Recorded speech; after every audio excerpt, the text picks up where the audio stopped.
Hello, welcome to Today in History for the 17th of September.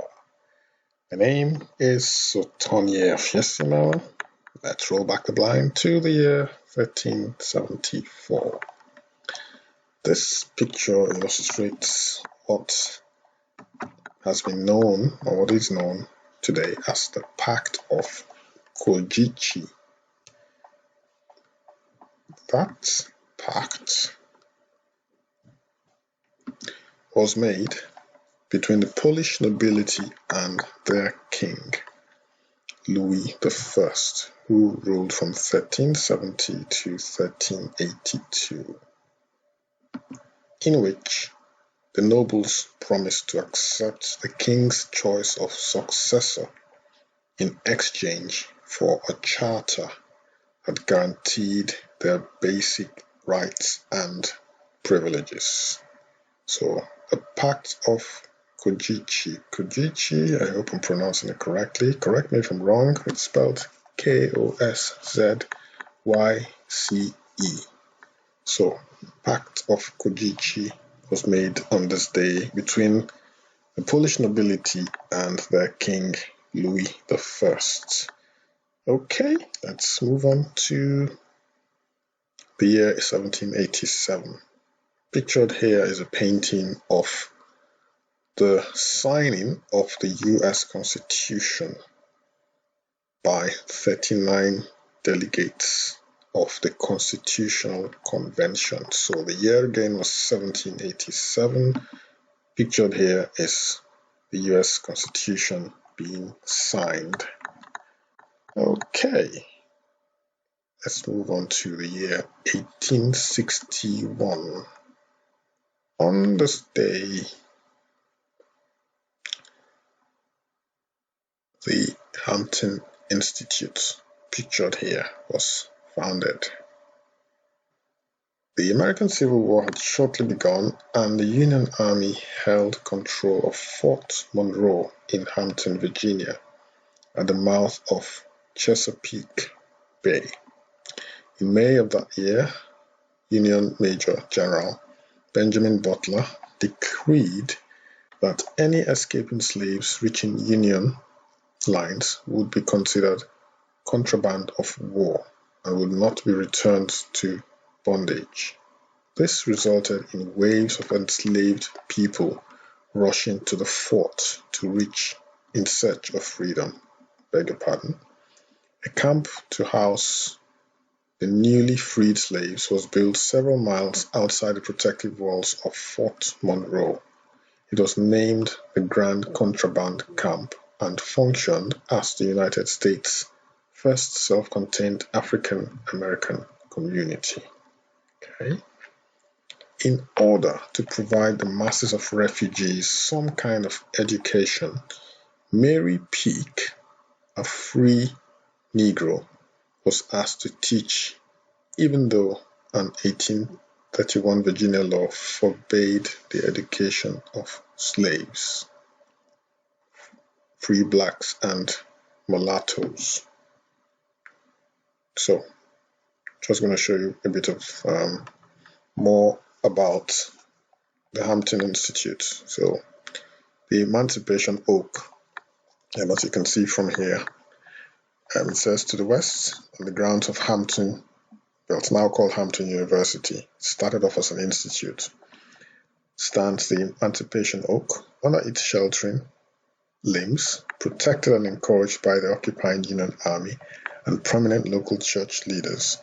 Mary Smith Kelsey Peake, who I just mentioned a few minutes ago, 1823, 22nd February to 1862, taught her fellow African Americans to read and write as the Civil War began.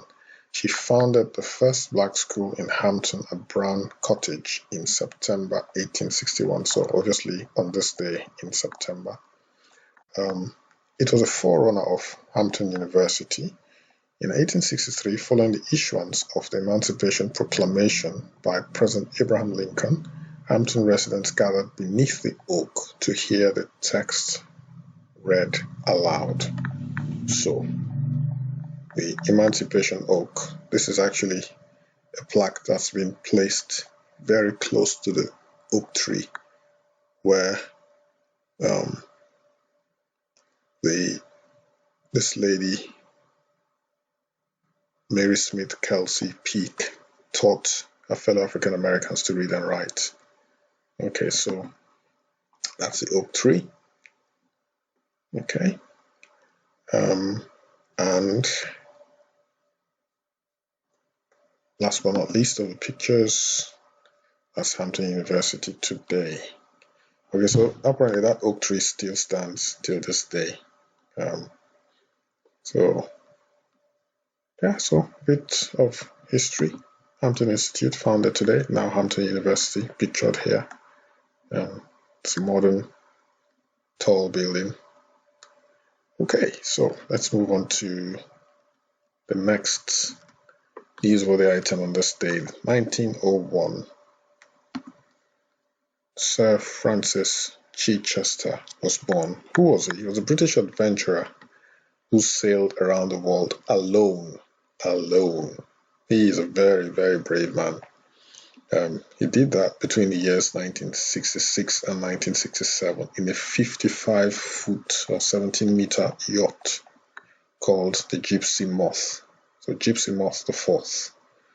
He was born on this day, like I mentioned earlier, in 1901. So this is Sir Francis Chichester, the brave soul who sailed around the world alone, I stress alone, in the year from beginning in the year 1966 and ending in the year 1967. This lady, who I featured in a video, I'm going to put a link right here, right now, so go check her out. Her name is Frida Kahlo. She was a Mexican artist, brilliant artist, and something happened to her on this day.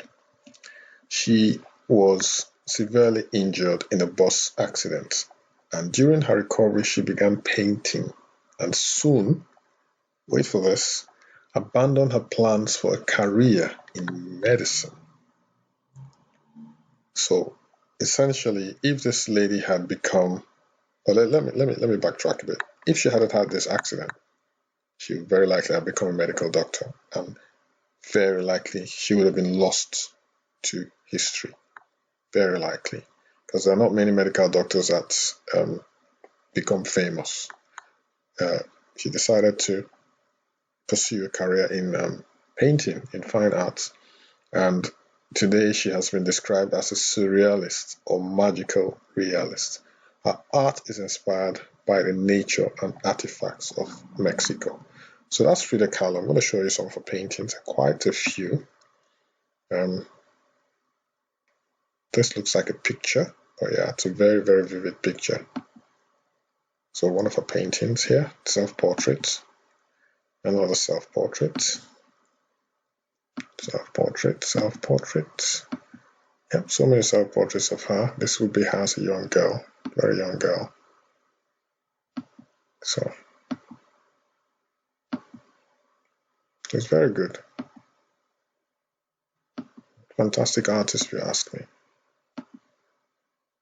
Okay, so on that note, we shall move on to the next newsworthy item on this day. 1972.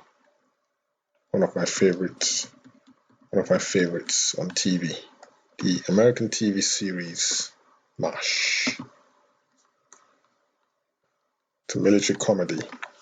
It's based on the Robert Altman film, which debuted in 1970, and it debuted in 1972 on CBS in the United States. The show was hugely popular with both critics and viewers. So MASH, American TV series, premiered on this day in 1970.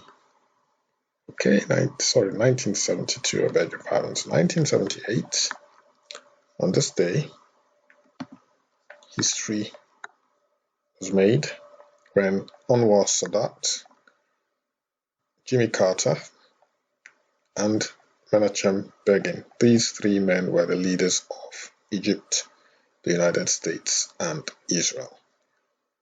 It was called the Camp David Accords.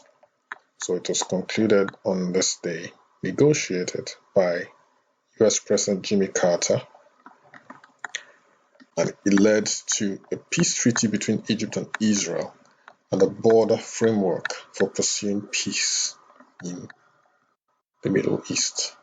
A broader, framework for pursuing peace in the Middle East. So that happened on this day in 1978. 1950, on this day, Indian Prime Minister was born. His name is Narendra Modi, Prime Minister of India. So it's a nice picture of him enveloped in the flag of his country. So happy birthday, Mr. Modi, who would be 70 years old today. 2011.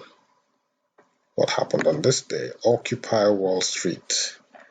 So the first Occupy Wall Street protest was held in the United States as some 1,000 demonstrators marched in Manhattan before occupying Zuccotti Park. The movement, which eventually went global, sought to highlight corporate greed and income inequality, among other issues. In a related incident, interestingly, on the 2nd of September 2020, so just a week ago, David Graeber, pictured here, died. Who was he? What's the connection with the event on this day, the Occupy Wall Street event or protest? He is regarded as an anarchist, an anti-leader of Occupy Wall Street, and he was a professor at London School of Economics. He died in Venice, Italy. He was credited with the Occupy movement slogan, "We are the 99%," but won a wider audience with his book about bullshit jobs.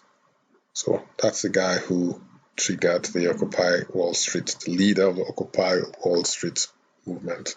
He died, sadly, a week ago on this day. Well, a week ago, beg your pardon, exactly a week ago.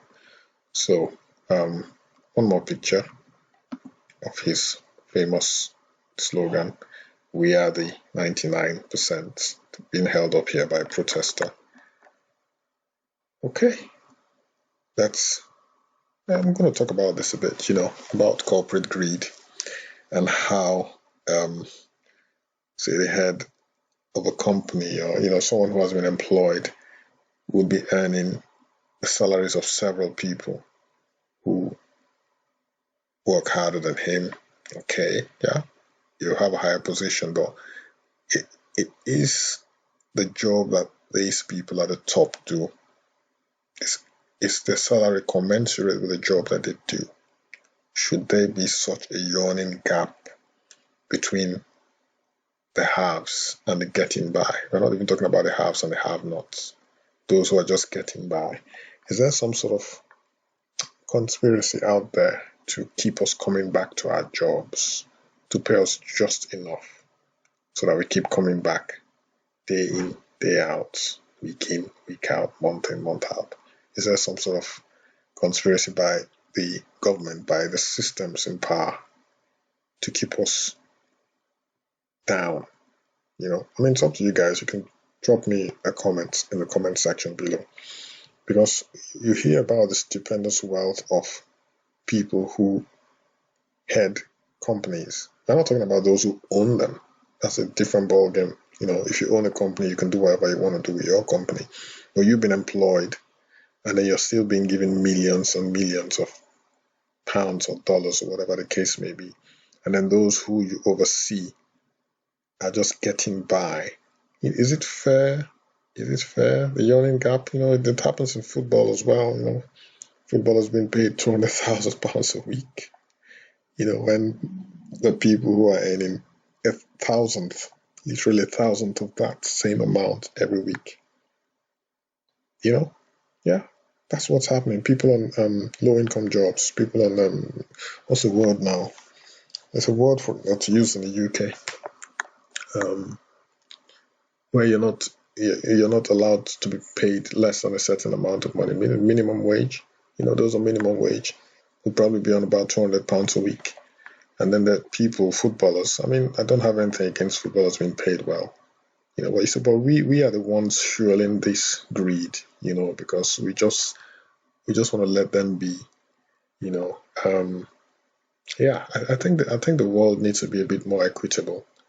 I'm not saying don't pay these people well. They deserve what they're getting, especially as we are supporting that. But we also need to do something about the plight of those who are just getting by, those who have nothing, and millions of people starving around the world, and we have stupendous wealth all over the world as well. Why? Why is no one saying anything? Why are very few people saying anything? We're just going, and I'm talking to myself as well. We're just going by every day as though we're in a state of suspended animation. We're not doing anything about this. We're doing very little to change the plight of those who are most at need in our society. Anyway, let me end my rant here. Would end up with this: the United Nations, North Korea, and South Korea. So on this day, these two countries were admitted to the United Nations. So North Korea and South Korea pictured here. You can see where it's located, near Japan, the Sea of Japan. And then China is to the north of North Korea, the Yellow Sea to the west of South Korea, Japan to the southeast of South Korea. Okay, and these are the leaders of these two countries who signed who were present at the signing of when they were admitted to the United Nations. So these are the leaders on this day in 1991. So on that note, I shall end Today in History. So guys, give me comment down in the comment section below about what I said about the inequality in wages and what can be done to bridge the gap between the haves and the have-nots, between the stupendously wealthy and those who are just getting by. I think something needs to be done, because you see, a more equitable society tends to have a positive effect in crime rate. So essentially what I'm saying is that crime rate tends to go down when wealth is more evenly distributed. So if you've got ideas of what can be done, is there any country in the world that has such a model that is working and that could be replicated in other countries around the world? If that is so, why is it not being done? Are the powers that be not encouraging that because they see so many downsides to it? I don't know. I don't have all the answers, but let's say two heads are better than one. So yeah, drop me a comment and let's get the discussion rolling. So anyway, it's time for me to end today's edition of Today in History. Thanks for joining me, guys. I appreciate you dropping by. I hope to see you tomorrow for another edition of Today in History. Give me a thumbs up if you like this video. Share this to your family and friends. Also, subscribe so that you receive updates of my video uploads. Take care, and I shall see you tomorrow, the 18th of September, for another edition of Today in History. Bye-bye.